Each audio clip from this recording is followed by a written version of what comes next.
In the name of Allah, the most gracious, the most merciful. Assalamu alaikum wa rahmatullahi wa barakatuhu to all listeners. I hope you are all well, inshallah. Firstly, I am really thankful to our respected organizer of this webinar, Dr. Muhammad Akram, Chairperson, Department of Eastern Medicine and Surgery, Government College, University, Faisalabad, for organizing these informative webinars on daily basis. And thank you so much all participants for joining us. And my special thanks to all respected guest speakers of today's webinar, Dr. Alam Afroz Aruj Khan, Dr. Fatima Shabir, and Dr. Muhammad Zafar.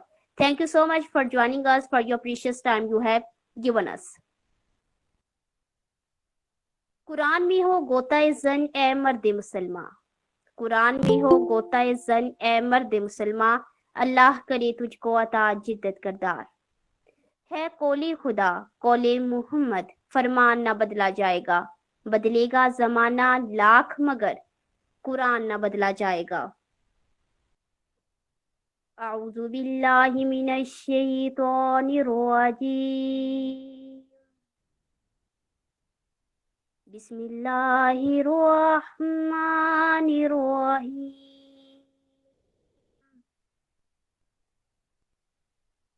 इन्ना आतैनाकल कौसर फसल्लि लिरब्बिका वन्हर, इन्ना शानियका हुवल अब्तर। सदकल्लाहुल अज़ीम। मैं पनाह मांगती हूँ अल्लाह की शैतान मरदूद से। शुरू करती हूँ अल्लाह के नाम से जो बड़ा मेहरबान नहायत रहम फरमाने वाला है। बेशक हमने ए नबी सल्लल्लाहु अलैहि वसल्लम तुमको कौसर अता फरमाई, सो नमाज पढ़ा करो अपने रब के आगे और कुर्बानी किया करो।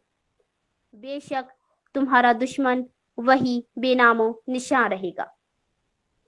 Now beautiful words in the praise of Prophet Muhammad, peace be upon him. सबब तख्लीक दुनिया का जहाँ जब भी कहीं लिखा, सबब तख्लीक दुनिया का जहाँ जब भी कहीं लिखा, मोहम्मद अव्वली लिखा, मोहम्मद आखिरी लिखा। काश वो चेहरा मेरी आंख ने देखा होता, मुझको तकदीर ने उसी दौर में लिखा होता। सुभान अल्लाह। एक आयत नहीं, एक सूरत नहीं, नबी सल्लल्लाहु अलैहि वसल्लम की तारीफ में पूरा कुरान है। Now I would like to invite our respected guest speaker, Dr. Alam Afroz Aruj Khan. Thank you so much, Dr. Alam Afroz, for joining us, for your precious time you have given us. Please start and share your precious knowledge about infertility. Please, Dr. Alam. Thank you so much, Dr. Isba. Assalamu alaikum. My name is Alam Afroz Uruj. I am from Eastern Medicine and Surgery Department, Government College, University, Faisalabad. Today, my topic is infertility. What is infertility? It is defined as failure of a couple to conceive after 1 year of regular and unprotected intercourse.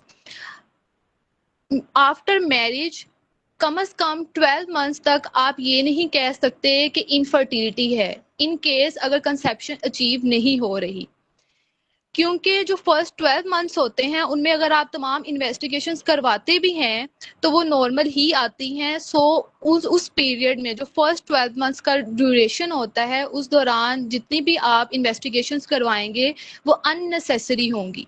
So 12 months के बाद और after 1 year के बाद भी अगर conception achieve नहीं हो रही, फेलियर ऑफ कंसेप्शन है, तब हम इसे नाम देंगे इनफर्टिलिटी का। इसकी दो टाइप्स होती हैं इनफर्टिलिटी की। One is the primary infertility and second one is the secondary infertility. Primary infertility is said to be if couple is suffering from primary infertility when they have never achieved conception before। मतलब एक बार भी अगर conception achieve नहीं हुई, इसे हम कहेंगे primary infertility. And secondary infertility हम तब कहेंगे जब एक कपल ने 1 से 2 बार कंसेप्शन को अचीव कर चुके हों पहले और उसके बाद फेलियर हो जाए। मतलब अगर आपके पास एक पेशेंट आती है, उसके पहले से औलाद है और अब उसके बाद नहीं हो पा रही, तो उसे हम प्राइमरी नहीं सेकेंडरी इनफर्टिलिटी का नाम देंगे। इससे पहले कि हम इसकी एटियोलॉजी की तरफ जाएं, हम इनके कॉजेज में जाएं कि कौन कौन सी रीजंस होती हैं, उससे पहले मैं थोड़ा सा इसके जो नॉर्मल कंसेप्शन का जो तरीकेकार होता है, मैकेनिज्म होता है, उसको डिस्कस करना पसंद करूंगी। इसमें नॉर्मली क्या होता है, प्रेगनेंसी स्टार्ट होती है फ्लोपियन ट्यूब के एम्पुलरी रीजन में। ओवरी से ओवम तैयार होके फ्लोपियन ट्यूब में आता है, फ्लोपियन ट्यूब के एम्पुलरी रीजन में। उसके बाद थ्रू वजाइना एंड सर्विक्स से स्पर्म असेंड करता हुआ आता है टुवर्ड्स द फ्लोपियन ट्यूब, और यहाँ पे आके वो एग को फर्टिलाइज करता है। एंड आफ्टर द फर्टिलाइजेशन जो फर्टिलाइज्ड ओवम होता है वो जाइगोट में चेंज होता है, और ये जो जाइगोट होगा ये माइग्रेट करेगा medially towards the uterine cavity, और फाइनली यूट्राइन कैविटी में इम्प्लांटेशन होगी और कंसेप्शन अकर हो जाएगी। अब बात यह है कि कंसेप्शन में कुछ 6 पॉइंट्स ऐसे हैं जो बहुत इंपॉर्टेंट है। अगर इनमें से एक चीज में भी खराबी पैदा होगी तो कंसेप्शन अचीव नहीं होगी। वो कौन कौन से पॉइंट है? Number 1 is the regular ovulation with the production of good quality ovum.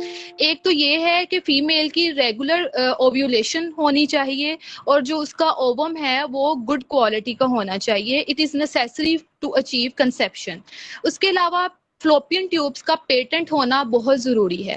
अगर फ्लोपियन ट्यूब में किसी तरह की ब्लॉकेड है या कोई डिजीज है, ऐसे में भी कंसेप्शन अचीव नहीं होगी। क्यों? क्योंकि फ्लोपियन ट्यूब ही वो जगह होगी जहां से फर्टिलाइजेशन होके यूट्रस में आके इम्प्लांटेशन होगी। उसके अलावा receptive cervical mucus is another important point for sperm which would facilitate the transport of spermatozoa from vagina to upper genital tract. Cervical mucus का नॉर्मल कंसिस्टेंसी में होना बहुत जरूरी है फॉर फर्टिलिटी पर्पस। उसके अलावा सीमन भी good quality का होना चाहिए। And fifth point is that the husband's ability to deposit the semen into the vagina. And sixth point is normal uterine cavity. Uterine cavity का नॉर्मल होना भी बहुत जरूरी होता है क्योंकि यहीं पे आके ही कंसेप्शन होनी होती है, प्रेगनेंसी ने इम्प्लांट होना होता है। तो ये जो 6 पॉइंट हैं ये बहुत जरूरी हैं, इनका नॉर्मल होना। अगर इन 6 पॉइंट्स में कहीं भी खराबी पैदा होगी तो वो कॉज करेगी इनफर्टिलिटी को। अब थोड़ा सा हम इसकी एटियोलॉजी की तरफ आते हैं कि कौन कौन से कॉजेज हो सकते हैं। अच्छा, जब हमने इनफर्टिलिटी के केस को हैंडल करना होता है, हमने जस्ट फीमेल पार्टनर को ही नहीं देखना होता, हमने उसी के साथ साथ मेल पार्टनर को भी देखना होता है। तो इस चीज को आप मेक श्योर करें कि मेल एंड फीमेल पार्टनर दोनों ही आपके पास इकट्ठे हैं ताकि आप उनका प्रॉपर एग्जामिनेशन कर सकें, आप उनसे प्रॉपर हिस्ट्री टेकिंग कर सकें, क्योंकि दोनों पार्टनर्स में से किसी को भी प्रॉब्लम हो सकता है जो कि इनफर्टिलिटी को कॉज कर रहा है। उसके अलावा अगर आपको कोई भी जो कॉज है वो डिटेक्ट अगर नहीं होता तो इस सूरत में हम उसे नाम दे देते हैं अनएक्सप्लेन्ड इनफर्टिलिटी का। अच्छा, अब हम बात करते हैं कॉजेज की। अगर हम इनफर्टिलिटी के कॉजेज की बात करें फीमेल पार्टनर में, बाद में हम बात करेंगे मेल पार्टनर के कॉजेज की बात। फीमेल्स में नंबर 1 पे या तो होगा ओव्यूलेशन में फेलियर, या फिर कोई भी ट्यूबल फैक्टर इन्वॉल्व हो सकता है, मतलब फ्लोपियन ट्यूब में ब्लॉकेड हो सकती है, सर्वाइकल फैक्टर इन्वॉल्व हो सकता है, कोई भी यूट्राइन फैक्टर्स हो सकते हैं। अच्छा, अब 1 बाय 1 इनको हम थोड़ा सा डिटेल में जाने की इनकी कोशिश करेंगे। फेलियर ऑफ ओव्यूलेशन नंबर 1, ये क्यों होती है? मतलब कौन कौन से बीमारियां हैं जो इसका सबब बन सकती हैं, जो ओव्यूलेशन के को फेल करवाती हैं। इसमें नंबर 1 पे आ जाता है gonadotropin deficiency. These are the hormones. अगर इन हार्मोन्स की जो गोनेडोट्रोफिन हार्मोन है, अगर इनकी डेफिशिएंसी हो जाएगी तब भी ओव्यूलेशन नहीं हो पाएगी और इनफर्टिलिटी होगी। उसके अलावा पीसीओएस, पॉलीसिस्टिक ओवेरियन सिंड्रोम जो होता है, ये भी ओव्यूलेशन को इरेगुलर कर देता है। उसके अलावा कोई भी ओवेरियन फेलियर हो सकता है। अच्छा, ओवेरियन फेलियर 2 तरह से होता है, एक कॉन्जेनिटल भी होता है और एक एक्वायर्ड भी होता है। कंजेनिटल में एग्जाम्पल हम ले सकते हैं टर्नर सिंड्रोम की, जबकि एक्वायर्ड में लेट्रोजेनिक मेनोपॉज भी हो सकता है, रेजिस्टेंट ओवेरियन सिंड्रोम भी हो सकता है, एंड प्रीमेच्योर ओवेरियन फेलियर भी इसका कॉज बन सकता है ओवेरियन फेलियर का। अगर हम ये जो लेट्रोजेनिक मेनोपॉज जो मैंने वर्ड यूज किया है, ये मेनोपॉज होता है due to radiotherapy and surgery. अगर सर्जरी, रेडियोथेरेपी एंड कीमोथेरेपी की वजह से अगर ओवेरियन फेलियर हो रहा है और मेनोपॉज अकर हो रहा है, तो इस तरह के मेनोपॉज को हम लेट्रोजेनिक का वर्ड देते हैं, लेट्रोजेनिक मेनोपॉज।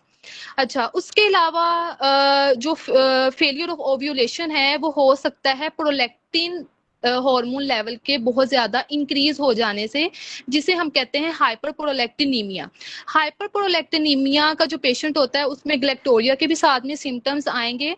अच्छा, हाइपरप्रोलैक्टिनेमिया जो होता है वो क्यों हो सकता है, उनकी क्या क्या रीजंस पॉसिबल हो सकती हैं। ड्रग्स बहुत ज़्यादा ऐसी हैं मार्केट में जो हाइपरप्रोलैक्टिनेमिया की वजह बनती हैं, ख़ास तौर पे इसमें एंटी डिप्रेसेंट ड्रग्स आ जाती हैं।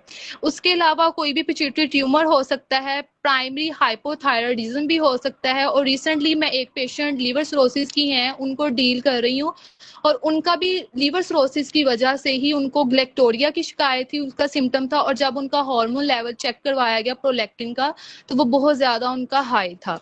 सो लीवर सिरोसिस के केस में भी हाइपर प्रोलैक्टिनीमिया हो सकता है। उसके अलावा सडन कोई वेट चेंजेस अगर आ जाए, या तो वेट गेन हो जाए या वेट लॉस हो जाए, इस केस में भी ओव्यूलेशन इरेगुलर हो जाती है, या ओव्यूलेशन फेलियर हो सकता है। कोई भी इन्वायरमेंटल फैक्टर इसमें इन्वॉल्व हो सकता है, लाइक स्ट्रेस वगैरह।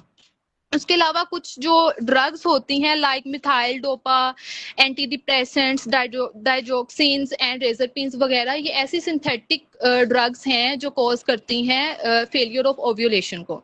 उसके अलावा अगर हम बात करें कि फीमेल, अगर आपने देखा है कि ओव्यूलेशन से रिलेटेड प्रॉब्लम नहीं है, there might be a problem in tube.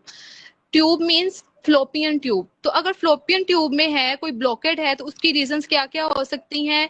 Pelvic inflammatory disease हो सकता है, एंडोमेट्रियोसिस हो सकती है, या एक्टोपिक प्रेगनेंसी की वजह से या स्टरलाइजेशन के पर्पस के लिए अगर पेशेंट ने कोई ट्यूबल सर्जरी करवा रखी है, उस सूरत में ट्यूबल ब्लॉकेड हो सकती है और इनफर्टिलिटी कॉज होगी। रप्चर्ड अपेंडिक्स भी सम टाइम जाकर फ्लोपियन ट्यूब को ब्लॉक कर देती है। उसके अलावा ulcerative colitis and Crohn's disease, इन केसेस में भी फ्लोपियन ट्यूब ब्लॉक हो जाती है और वो इनफर्टिलिटी को कॉज करती है।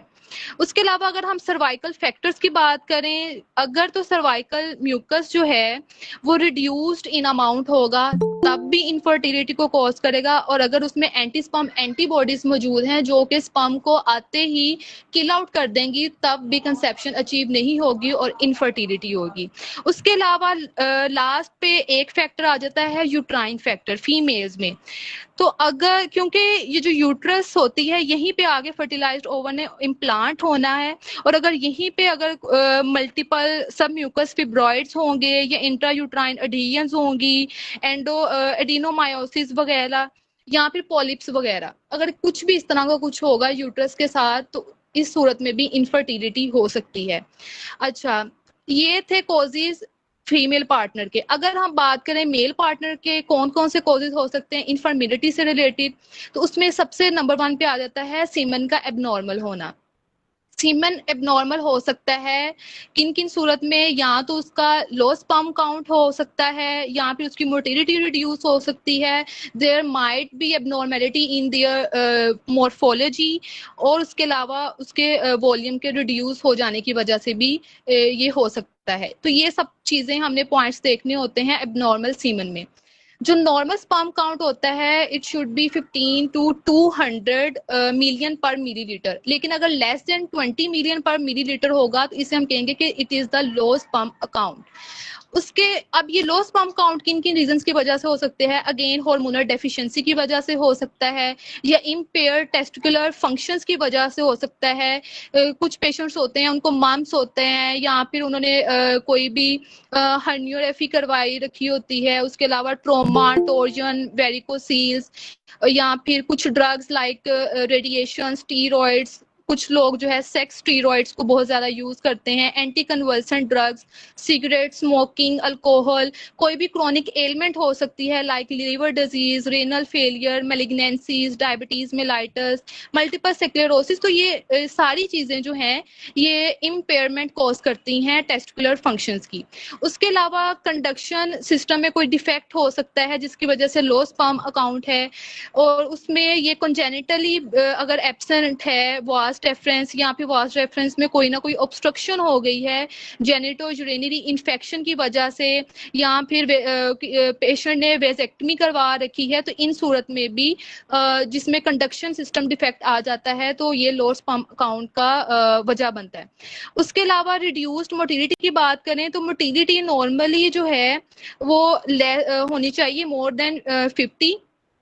अगर इससे लेस होगी तो उसको भी आप एबनॉर्मल कंसिडर करेंगे। इसमें टेम्परेचर का बहुत ज्यादा रोल होता है। टेम्परेचर के हाई होने से भी इसकी मोटिलिटी पे असर होगा, और इसकी कोल्डनेस की तरफ जाने पे भी, मतलब टेम्परेचर के लो होने से भी इस पर असर होता है बहुत ज्यादा इसकी मोटिलिटी पे। सो इसको मतलब आइडियल टेम्परेचर में होना चाहिए, मॉडरेट टेम्परेचर में। उसके अलावा कोई इन्फेक्शन या एंटीस्पर्म एंटीबॉडीज भी इसकी मोटिलिटी को रिड्यूस कर सकती हैं। उसके अलावा इसकी मॉर्फोलॉजी को देखा जाता है कि जो होती है ना लोअर देन 30% अगर एबनॉर्मल है तो वो तो फिर भी चल जाता है, इनफर्टिलिटी को कॉज नहीं करता, और मतलब जो पेशेंट होता है वो फर्टाइल ही रहता है। लेकिन अगर ये जो एबनॉर्मेलिटी है वो 30% से एक्सीड कर जाए तो ये इनफर्टिलिटी को कॉज करेगा। उसके अलावा रिड्यूस्ड वॉल्यूम को देखा जाता है। तो ये तमाम पॉइंट्स जो हैं ये आ जाते हैं मेल पार्टनर की इनफर्टिलिटी में। उसके अलावा जब आपने एवेल्युएशन करना है तो आपने दोनों कपल का आपने एवेल्युएशन करना है, और प्राइमरी आपका जो इनिशियल एम है वो ये होना चाहिए कि आपने फीमेल में कंफर्म करना है कि आया फीमेल पार्टनर में ओव्यूलेशन हो रही है या नहीं हो रही। उसके अलावा आपने जो मेल पार्टनर है उसमें आपने सीमन क्वालिटी को चेक करना होता है। हमारा जो इनिशियल एम है वो यही है, हमने बेसिक से स्टार्ट करना है, उसके बाद हम दूसरे कॉजेज की तरफ जाएंगे। सबसे पहले हमने प्राइमरी कॉजेज को देखना है, फीमेल में ओव्यूलेशन को चेकआउट करना है और मेल में हमने सीमन क्वालिटी को असेस करना है।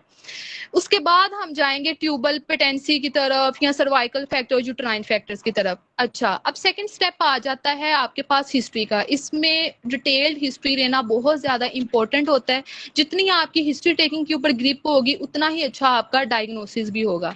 अच्छा, इसमें आपने जब फीमेल पार्टनर की हिस्ट्री लेनी होती है तो उसमें आपने सबसे पहले कोशिश करनी है पता चलाने की कि पेशेंट को मतलब वो ओव्यूलेशन हो रही है कि नहीं हो रही। तो रेगुलर ओव्यूलेशन का सबसे बेस्ट वे है पता चलाने का कि अगर आप उससे क्वेश्चन करेंगे उसके मेंस्ट्रुअल साइकिल्स के बारे में, अगर तो पेशेंट के मेंस्ट्रुअल साइकिल जो हैं वो रेगुलर हैं, इट मींस कि उसकी ओव्यूलेशन भी रेगुलरली सही तरह से हो रही है। उसके अलावा कुछ एसोसिएटेड फीचर्स को देख लिया जाता है, like mid cycle lower abdominal pain हो गया, mid cycle increased vaginal discharge या प्री मेंस्ट्रुअल ब्रेस्ट टेंडरनेस वगैरह के सिम्टम्स अगर हैं, इट मींस कि हाँ ओव्यूलेशन हो रही है। अगर आपको पेशेंट है उसके इरेगुलर मेंसेस हैं आपको, और उसके अलावा ये जो एसोसिएटेड फीचर्स बताए हैं आपको इनमें से भी कोई नहीं मिलता, और आपने डायग्नोज कर लिया कि पेशेंट का एन ओव्यूलेशन है, सही है, तो आपने फिर उसको उसके अकॉर्डिंगली आप ट्रीट करेंगे। और फिर उसमें आपने देखना होता है कि पेशेंट का वेट तो नहीं गेन, क्योंकि पीसीओएस की कंडीशन में पेशेंट वेट गेन करता है बहुत जल्दी। आपने उसकी भी हिस्ट्री लेनी है कि आपने कोई रिसेंटली वेट गेन तो नहीं किया। आप उसका जो बॉडी मास इंडेक्स है उसको आप कैलकुलेट करें। उसके अलावा हिर्सुटिज्म के साइंस आप उसमें देखें। उसके अलावा अगर तो पेशेंट को हॉट फ्लशेस की शिकायत है तो ये हॉट फ्लशेस होते हैं in case of pre mature ovarian failure, तो ये भी आपका एक डायग्नोस्टिक पॉइंट बन सकता है। उसके अलावा अगर पेशेंट को ग्लैक्टोरिया की शिकायत है तो उसे आप प्रोलैक्टिन हार्मोन लेवल आप उसका चेकआउट करवाएंगे तो उसमें आपको हाइपर प्रोलैक्टिनेमिया मिलेगा, तो एक ये भी आपका डायग्नोस्टिक पॉइंट बन सकता है। उसके साथ साथ आपने पेशेंट की ड्रग हिस्ट्री लाजमी लेनी होती है, क्योंकि बहुत सारी ओरल कंट्रासेप्टिव पिल्स और एंटी डिप्रेसेंट्स भी ओव्यूलेशन के फेल होने का बाइस बनती हैं। इसके अलावा मेल हो या फीमेल दोनों में आपने स्मोकिंग एंड अल्कोहल हिस्ट्री तो लेनी ही लेनी है लाजमी, क्योंकि स्मोकिंग एंड अल्कोहल सबसे बड़ी वजह है इनफर्टिलिटी की। इसके अलावा जो अगर आप देखते हैं कि अच्छा जी ओव्यूलेशन एन ओव्यूलेशन ये आपने एक्सक्लूड आउट कर लिया अपना, उसके बाद अगर आपको लगता है कि पेशेंट को ओव्यूलेशन तो हो रही है, अब सेकंड क्या प्रॉब्लम हो सकती है, तो there is might be a problem in tube, fallopian tube में कोई ब्लॉकेड हो सकती है। तो अब आपने उसके अकॉर्डिंगली हिस्ट्री लेने की कोशिश करनी है पेशेंट की। याद रहे अगर तो ट्यूबल ब्लॉकेड है तो उसके साथ पेशेंट पेन के साथ जरूर प्रेजेंट करेगा। पेशेंट आपको लोअर एब्डोमिनल पेन और पेल्विस पेन की लाजमी शिकायत करेगा, जिससे आपका फौरन एक वो माइंड में आना चाहिए पॉइंट कि इसको मे बी ट्यूबल ब्लॉकेड हो। इसके लिए पेशेंट को आप जो हिस्ट्री लेंगे वो आप लेंगे डिस्मेनोरिया की, डिस्पेरोनिया की और लोअर एब्डोमिनल पेन की। उसके अलावा अगर पेशेंट ने कोई भी पहले से अगर कोई सर्जरी करवा रखी है, एब्डोमिनो पेल्विक सर्जरी, तो आपने उसकी भी हिस्ट्री लाजमी लेनी है। अच्छा, समटाइम्स पेशेंट जो ज्यादातर आती हैं सेकेंडरी इनफर्टिलिटी के साथ अगर, तो वो ज्यादातर इन्वॉल्व उन पेशेंट्स में होता है ट्यूबल फैक्टर, मतलब जो सेकेंडरी इनफर्टिलिटी है उसमें 99% जो केसेस आपको मिलेंगे वो आपको ट्यूबल फैक्टर से रिलेटेड ही मिलेंगे, क्योंकि उन पेशेंट्स ने अपनी जो पहली उनकी कंसेप्शन होते हैं उस दौरान उन्होंने डीएनसीज करवाई होती हैं, और अगर विगरस टाइप डीएनसी हो या फिर प्यूपरल पायरेक्सिया या पोस्ट अबॉर्टल सेप्सिस वगैरह की कंडीशंस की वजह से फ्लोपियन ट्यूब की पेटेंसी जो है वो एबनॉर्मल हो जाती है, जिसकी वजह से ये इनफर्टिलिटी का बायस बन जाती है। सो इस सेकेंडरी इनफर्टिलिटी में ना ट्यूबल फैक्टर बहुत ज्यादा कॉमन होता है। उसके अलावा आपने जो सेकेंडरी इनफर्टिलिटी के पेशेंट्स हैं उनमें आप प्यूपरल पायरेक्सिया एंड पोस्ट अबॉर्टल सेप्सिस की आप लाजमी हिस्ट्री लें। उसके साथ साथ आईयूसीडी जो डिवाइस है उसके यूजेज की, इन चीजों के रेलिवेंट आपने लाजमी हिस्ट्री लेनी है। उसके अलावा जब आप फीमेल पार्टनर का एग्जामिनेशन करेंगे तो आपने जनरल फिजिकल एग्जामिनेशन भी करना है, स्पेकुलम एग्जामिनेशन भी करना है, और उसके साथ साथ बाय मैनुअल एग्जामिनेशन भी करना है। जनरल फिजिकल एग्जामिनेशन में क्या क्या चीजें इंक्लूड हो जाएंगी? सबसे पहले आपने उसका वेट देखना है, क्योंकि जैसे कि मैंने आपको बताया पीसीओएस के केस में पेशेंट का जो वेट है वो गेन करता है, और अगर हाइपोथायराइडिज्म है तो उस केस में भी पेशेंट का वेट गेन होगा। तो इन चीजों को आपने रूल आउट करना है। ब्लड प्रेशर को आप चेक करें, सेकेंडरी सेक्स फैक्टर्स की असेसमेंट प्रॉपर तरीके से करें, थायराइड स्टेटस को चेक करें, हेयर डिस्ट्रीब्यूशन को आप उसकी बॉडी के ऊपर चेकआउट करें, क्योंकि हिर्सुटिज्म के केस में एक्सेसिव हेयर ग्रोथ हुई होती है। तो ये आपके डायग्नोस बनाने के लिए बहुत ज्यादा इंपॉर्टेंट होता है प्रॉपर एग्जामिनेशन एंड हिस्ट्री लेना।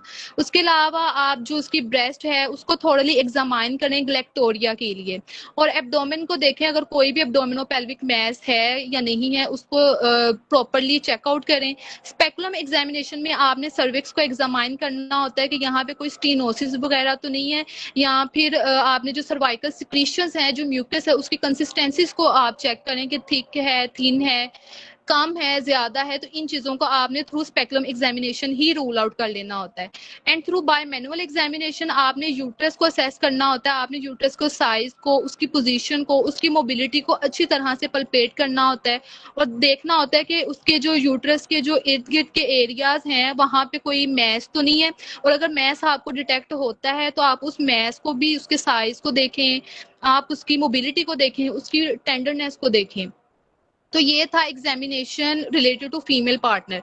अब अगर आप मेल पार्टनर की हिस्ट्री लें, उसकी इवेल्युएशन करेंगे, तो मेल में आपने पेशेंट की जो है ना ऑक्यूपेशन हिस्ट्री वो लेना बहुत ज्यादा इंपॉर्टेंट होती है, क्योंकि जो मेल पार्टनर्स होते हैं आपने ये देखना होता है कि वो कहीं इस जगह जॉब तो नहीं कर रहे कि जहाँ पे उनका केमिकल्स के साथ ज्यादा एक्सपोजर है, जहाँ पे टॉक्सिन्स हो या कुछ इस तरह की रेडिएशंस हो जो इनफर्टिलिटी का बायस बन रही हैं। उसके अलावा आप उनसे जो सर्जरी से रिलेटेड जो है हिस्ट्री वो आप लें, कोई वेजेक्टमी वगैरह तो नहीं उन्होंने करवा रखी हुई, तो इस तरह की चीजें। मम्प्स की हिस्ट्री लें, गोनोरिया की, जेनिटल ट्यूबरक्लोसिस वगैरह की, ड्रग इनटेक हिस्ट्री लें, trauma and torsion of testis, इस चीजों के मतलब रेलिवेंट जो है आपने हिस्ट्री डिटेल में लेनी होती है।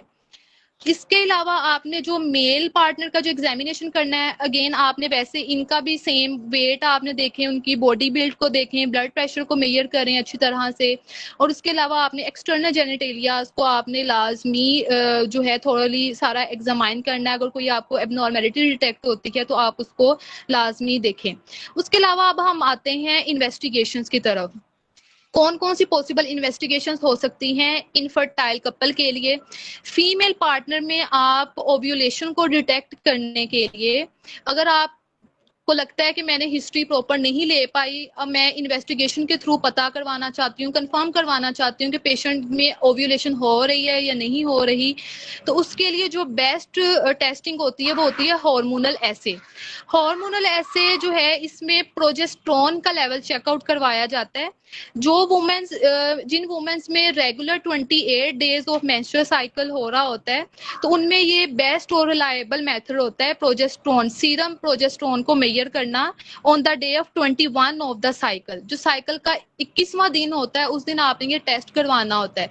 अच्छा, लेकिन इसमें एक प्रॉब्लम आ जाती है, वो ये कि जिन खवातीन के तो रेगुलर मेंस्ट्रुअल साइकिल होता है 28 डेज का, तो उसमें तो आप डिटेक्ट कर सकते हैं सीरम प्रोजेस्टेरोन लेवल को। क्यों? क्योंकि ये जो मेंस्ट्रुएशन से पहले के जो 7 दिन होते हैं ना, उसमें जो प्रोजेस्टेरोन का लेवल अपनी पीक पे होता है।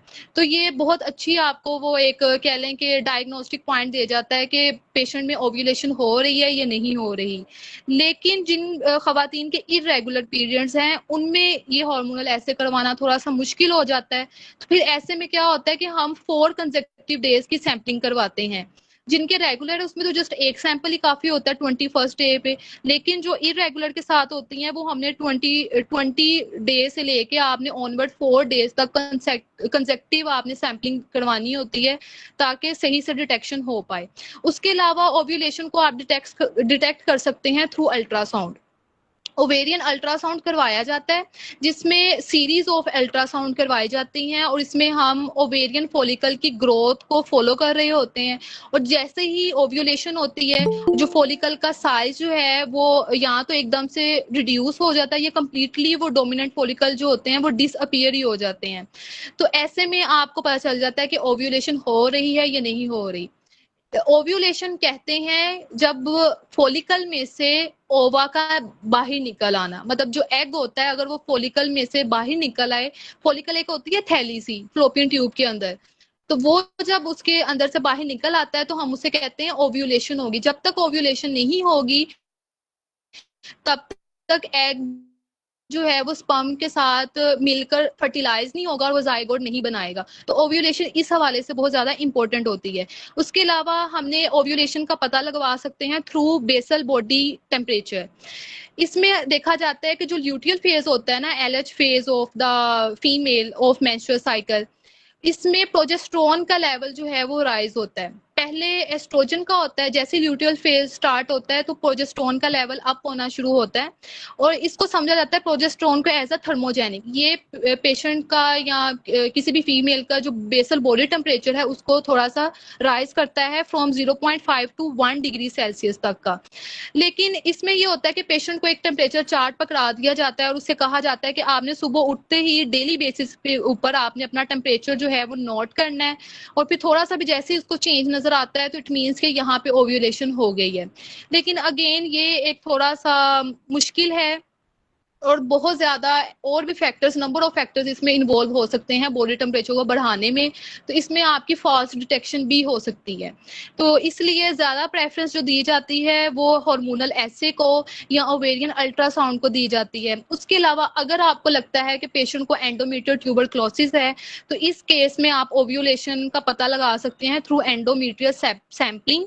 इसमें एंडोमेट्रियम से सैंपल लिया जाता है और अंडर द माइक्रोस्कोप उसको एग्जामाइन किया जाता है और उससे ओव्यूलेशन का पता चल जाता है। उसके अलावा सर्वाइकल म्यूकस टेस्ट करवाया जाता है। सर्वाइकल म्यूकस टेस्ट करवाने से पहले एक बात आपको पता होनी चाहिए, वो ये कि प्री ओव्यूलेटरी जो सर्वाइकल म्यूकस होता है, मतलब ओव्यूलेशन से पहले का जो टाइम होता है उसमें सर्वाइकल म्यूकस की इलास्टिसिटी ज्यादा होती है, जबकि जो पोस्ट ओव्यूलेटरी मतलब ओव्यूलेशन के बाद जो म्यूकस होता है उसकी थोड़ी सी कंसिस्टेंसी जो होती है वो थिक हो जाती है और उसकी इलास्टिसिटी कम हो जाती है। तो सर्वाइकल म्यूकस टेस्ट में 2 तरह के टेस्ट करवाए जाते हैं, एक होता है स्पिन बार्केट टेस्ट और एक होता है फर्न टेस्ट। स्पिन बार्केट टेस्ट में क्या होता है, जैसे कि मैंने बताया कि प्री ओव्यूलेटरी म्यूकस जो होता है वो थिन होता है, वाटरी होता है और उसमें थोड़ी सी इलास्टिसिटी ज्यादा होती है। और ये जो सारे फीचर इसके होते हैं वो होते हैं due to the presence of estrogen. लेकिन जैसे ही इसकी इलास्टिसिटी कम होती है, इसका मतलब ये है कि प्रोजेस्टेरोन का लेवल अब हाई हो गया है और अगर प्रोजेस्टेरोन का लेवल अब हाई हो गया इट मींस कि ओव्यूलेशन भी हो गई है। इसलिए आफ्टर ओव्यूलेशन इसकी जो इलास्टिसिटी है वो कम हो जाती है और ये डिटेक्ट किया जाता है थ्रू स्पिन बार्केट टेस्ट। उसके अलावा दूसरा टेस्ट एक होता है फर्न टेस्ट सर्वाइकल म्यूकस के लिए। इसमें होता है कि जो प्री ओव्यूलेटरी म्यूकस होता है उसका सैंपल लिया जाता है। जब सैंपल लिया जाता है वो ड्राई होकर फर्न लाइक पैटर्न बना देता है। क्यों? क्योंकि उसमें sodium chloride and potassium chloride होता है जो कि उसकी क्रिस्टलाइजेशन करवा देता है, सॉल्ट्स को एक फर्न लाइक पैटर्न सा बन जाता है। और ये चेंज होता है, मतलब ये जो फन लाइक पैटर्न बनता है ड्राई होने पे, ये होता है एस्ट्रोजन इफेक्ट की वजह से। लेकिन अगर ये फन पैटर्न अगर नहीं बन रहा तो इट मीन्स कि ओव्यूलेशन हो गई है, क्योंकि जो लास्ट वीक को मेंस्ट्रुअल साइकिल होता है उसी के दौरान ही ओव्यूलेशन होनी होती है और प्रोजेस्टेरोन का लेवल हाई होना होता है, तो इस बात की इंडिकेशन है कि अब ओव्यूलेशन हो गई है। उसके अलावा अगर आपको लगता है कि इसमें कोई ना कोई ट्यूबल फैक्टर इन्वॉल्व है, उसके लिए आप इन्वेस्टिगेशन करवाना चाह रहे हैं, तो उसमें नंबर 1 पे लेप्रोस्कोपी आ जाती है, उसके अलावा हिस्टेरोसल्पिंगोग्राफी आ जाती है। होता है इसमें डाई इंजेक्ट किया जाता है through cervix, methylene blue die होता है, तो सर्विक्स इंजेक्ट किया जाता है, इसकी स्पीलेज को नोट किया जो है लेप्रोस्कोपी के दौरान नजर आए वो डाई, इट मीन्स के कोई ब्लॉकेज नहीं है। लेकिन अगर वो पेरिटोनियल कैविटी तक ना जाए, इट मीन्स कि यहाँ पे कोई ना कोई ट्यूबल ब्लॉकेड है। उसके साथ साथ कंडीशंस होती हैं, पैलिस होती हैं, उनको भी डिटेक्ट का जो लेप्टन है, ट्यूबोवेगन और मैथ है, तो इन चीजों में भी इसका लेप्रोस्कोपी में बोरोस्कोपी होता अहम रोल होता है कि अगर ट्यूबल ब्लॉकेज नहीं है, अगर कोई और पैथोलॉजी है तो साथ में आपको वो भी पता है। लेकिन इसका एक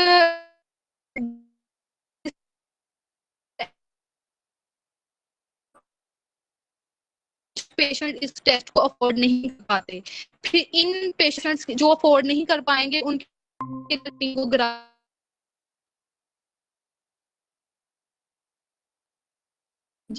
हिस्टेरोस किया जाता है थ्रू सर्विक्स, और सेम जिस लेप्रोस्कोपी में फी आती है, स्पिलेज को नोट आउट करते हैं इनटू द पेरिटोनियल कैविटी। इसी तरह से हम देखते हैं अगर तो स्पिलेज जो है इसकी वो पेरिटोनियल कैविटी में आपको नजर आ जाए, इट मींस कि ट्यूब्स आर द पेटेंट, और अगर एब्सेंस है स्पिलेज की, it suggest that the there is tubal blockage.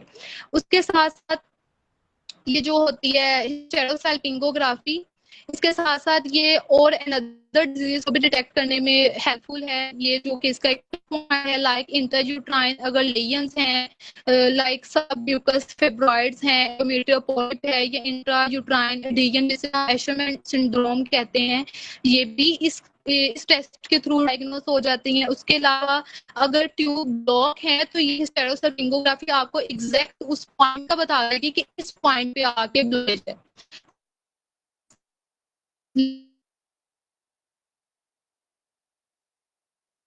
कर देती है कि यहाँ प्रॉब्लम है।